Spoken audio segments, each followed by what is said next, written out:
वाले हैं financial formula and analysis. इसमें कुछ टर्म है जिसको आपको क्लियर करना होगा। टर्म से पहले जैसे हमने आपको बताया अभी कि फिनेंशियल फॉर्मूला और एनालिसिस में हम वो सारी फाइनेंशियल एक्टिविटी से रिलेटेड चीज़ों को क्लियर करेंगे। जैसे हम कोई लोन लेते हैं तो क्या ईएमआई जाना चाहिए,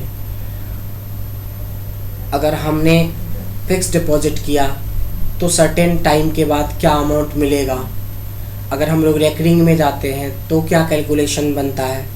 ये सारी एनालिसिस के लिए हम लोग ये चैप्टर करने वाले हैं, राइट। सो इसमें कुछ टर्म है जो आपको क्लियर होना चाहिए। सबसे पहला टर्म है आपका FV। FV का मतलब होता है फ्यूचर वैल्यू। क्या होता है? Future value.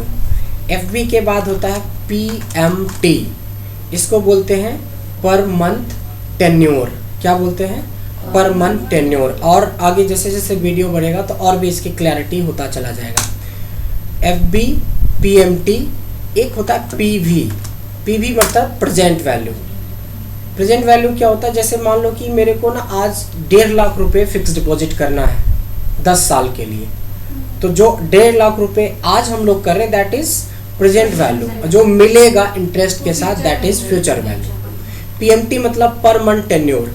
कुछ ऐसे पॉलिसीज लेते हैं जिसमें हमें हर महीने चुकाना होता है, हर महीने देते हैं, दैट इज PMT। ठीक है।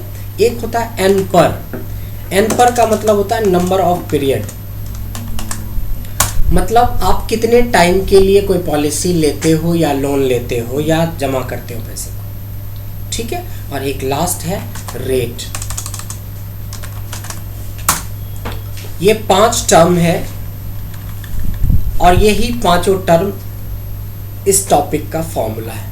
ये सारे फॉर्मूले हैं। ठीक है। जस्ट हम लोग नॉर्मल बात करते हैं कि आपके पास कोई कंपनी आती है, बैंक आती है या इंश्योरेंस की कंपनी वाले लोग आते हैं और उन्होंने आपको ऑफर दिया। अच्छा, रिकॉर्डिंग हो रहा है तो फालतू क्वेश्चन मत करना, ठीक है। हालांकि ये बात भी रिकॉर्ड हो गया होगा, ठीक है। तो जो भी क्वेश्चंस होगा नोट करके रखिएगा, हम लोग वीडियो के बाद हम लोग बात करेंगे। क्योंकि वीडियो रिकॉर्डिंग हो रही है तो आप जितनी बारी चाहो उतनी बारी उसको देख सकते हो। सो मान लो कि आपके पास कोई कंपनी आती है और आपको बोलती है कि आप हमें 3000 रुपीज़ हर महीने दो, ये पॉलिसी आपको 10 साल तक चलानी पड़ेगी, इसके बदले में हम आपको 15% रेट ऑफ इंटरेस्ट देंगे ईयरली। ये हो गया रेट ऑफ इंटरेस्ट ईयरली, ठीक है। और कितने टाइम के लिए? ये हो गया टाइम, ठीक है।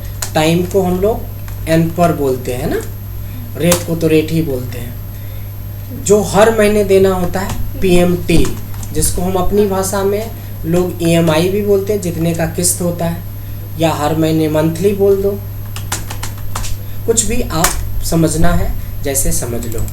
जब कोई पॉलिसी आप लेते हो तो सबसे पहली बात हमारे दिमाग में आती है इन्वेस्टमेंट की। क्या आती है? Investment amount.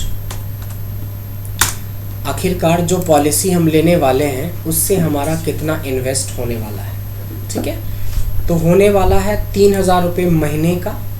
कितने साल तक? 10 साल तक। और एक साल में कितना महीना?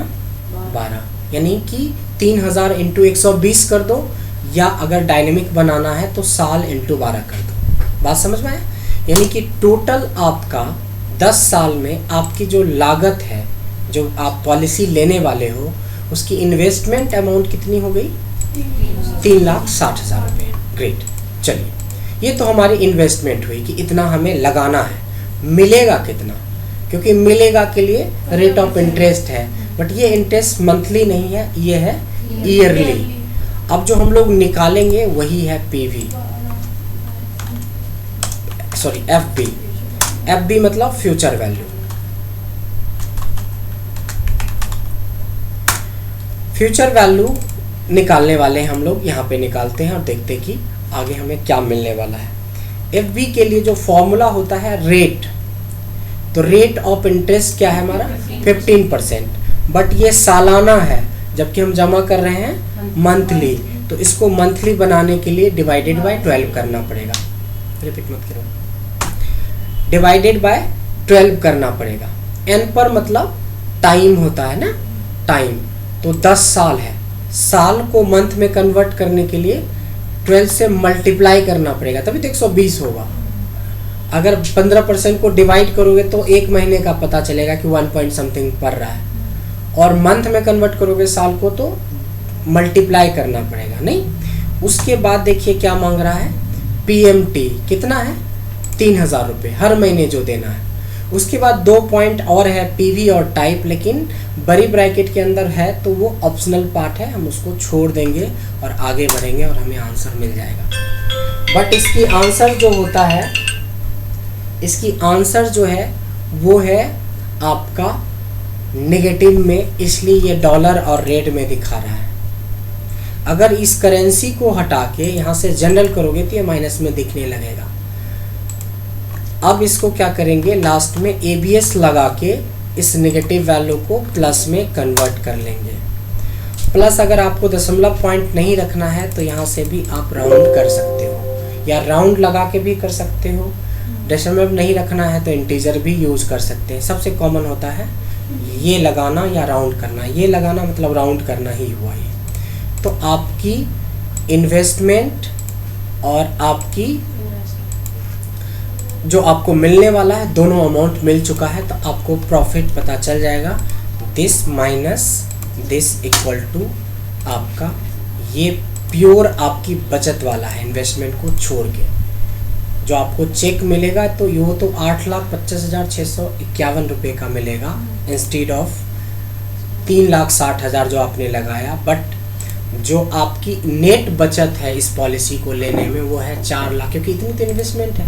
तो ये मैंने माइनस करके देखा तो इतना फ़ायदा है। अब क्या होगा कि कल के डेट में कंपनी बदलेगी, पॉलिसी बदलेगा, रेट ऑफ इंटरेस्ट बदलेगा। कल के डेट में 15 नहीं कोई 17% ऑफर कर रहा है तो उस हिसाब से इतना मिलेगा। कोई 11 ही करेगा तो इतना मिलेगा, कोई 9 ही करेगा तो कम होता जाएगा। टाइम आप 10 साल नहीं, आप 7 साल की पॉलिसी ले रहे हो तो इतना ही पैसा लगेगा, इसमें इतना मिलेगा और इतना प्रॉफिट है। अगर आपने इसको 15 साल का कर लिया तो ये मिलेगा। आप अभी 3,000 का पॉलिसी ले रहे हो क्योंकि आपकी सैलरी 20-25 हज़ार के आसपास है। कल आपकी सैलरी 40 प्लस जाती है, आपने पॉलिसी 7,000 वाली ले ली है तो आपका कितना इन्वेस्ट में हुआ, 12,60,000, जबकि 19 लाख रुपए मिल रहा है। ठीक है, तो इस तरीके से यहाँ कोई भी चेंज होगा तो रिफ्लेक्शन इन तीनों में दिख जाएगा, क्योंकि ये फॉर्मूला हर एक में लगा हुआ, तीनों चीज़ों में लगा हुआ है। तो ये जो पहला सीखे हो वो सीखे हो आप अपनी future value on the basis of EMI, जब हम पैसे को ईएमआई के बेस पे भरते हैं। ठीक है, अब आते हैं एक और फ्यूचर वैल्यू पढ़ते हैं। लेकिन ये जो फ्यूचर वैल्यू था वो था आपका ईएमआई बेस्ड। अब जो फ्यूचर वैल्यू है वो होगा एफडी के ऊपर, फिक्स डिपॉजिट। ये बताइए कोई कि फिक्स डिपॉजिट में पैसा ब्रेक में देते हैं या इकट्ठा जमा करना पड़ता है? सबको पता है कि एफडी का मतलब होता है कि 10 रुपये हो या 10 लाख रुपए हो, आज ही आप दोगे, उसी के बेस पे आप सर्टेन टाइम के बाद कुछ पैसे मिलने वाले हैं आपको। मान लो इतना का ही हम लोग कर लें, इसको सीधा कर लें, इसको भी 10 कर लें, इसको भी 10 कर लें तो ज़्यादा सीधा रहेगा, और इसको भी 3 कर लेते हैं। छोटा अमाउंट रखेंगे, जल्दी कैलकुलेशन समझ में आएगा। यानी 3 लाख के इन्वेस्टमेंट पे 6,14,000 मिला और इतनी हमारी प्रॉफिट गई 10 साल के बाद। सपोज यही अमाउंट यानी कि 3,60,000 रुपये को अगर हम एफडी कर दें, इसको हम लोग एफडी करने वाले हैं इस अमाउंट को, ठीक है ना, ये एफडी अमाउंट है। इस अमाउंट को अगर एफडी किया जाए सेम टाइम के लिए, और मान लो बैंक सेम ही रेट ऑफ इंटरेस्ट दे रही है, तो कितना पैसा मिलेगा? अच्छा चलिए एक क्वेश्चन पूछते हैं कि ज़्यादा मिलेगा या कम मिलना चाहिए? इनके हिसाब से ज़्यादा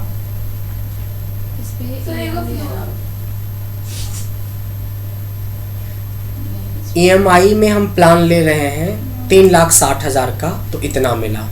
अगर मैं FD करता हूँ उतने का ही, तो ज़्यादा मिलना चाहिए या कम मिलना चाहिए? इक्वल मिलेगा। 10 ये मतलब हमें पर मंथ मिल रहा था वो। हम वो नहीं पूछ रहे हैं, हम पूछ रहे हैं ज़्यादा या कम। कोई लॉजिक नहीं चाहिए मेरे को, कम मिलेगा। आपके हिसाब से ज़्यादा या कम? ज़्यादा। आपके हिसाब से? आपके हिसाब से पता नहीं। ज़्यादा नहीं, बहुत ज़्यादा मिलेगा। कम कैसे मिलेगा? हाँ, ज़्यादा मिलेगा ना। आपने तो ज़्यादा बोला ना, ये सब लोग ज़्यादा बोले, ये तो बोली नहीं। वो तो कंफ्यूज रहती है टिकटॉक। ज़्यादा बोल के फिर कम पे आ गए, फिर बोले मिलेगा ही नहीं। चलो देखते हैं। देखो, जब आप 3,000 वाली पॉलिसी मंथली लेते हो तो आपकी रिस्पॉन्सिबिलिटी 3,000 हुई ना। लेकिन FD करने जाओगे तो आज ही चाहिए ना आपको 3,60,000। कितनी बड़ी रिस्पॉन्सिबिलिटी होगी ना, इतना पैसा होगा ना आप लोगे। तो इतना पैसा अचानक दे रहे हो तो रिवर्स भी तो उतना ज़्यादा मिलेगा। अगर एक ही महीने में पॉलिसी बंद हो जाएगा तो इसका 1% भी आपके PMT से भी ज़्यादा हो जाएगा। तो ज़्यादा नहीं, बहुत ज़्यादा मिलेगा। देखते हैं कितना मिलेगा। फॉर्मूला वही है FB का, rate of interest, rate divided by 12।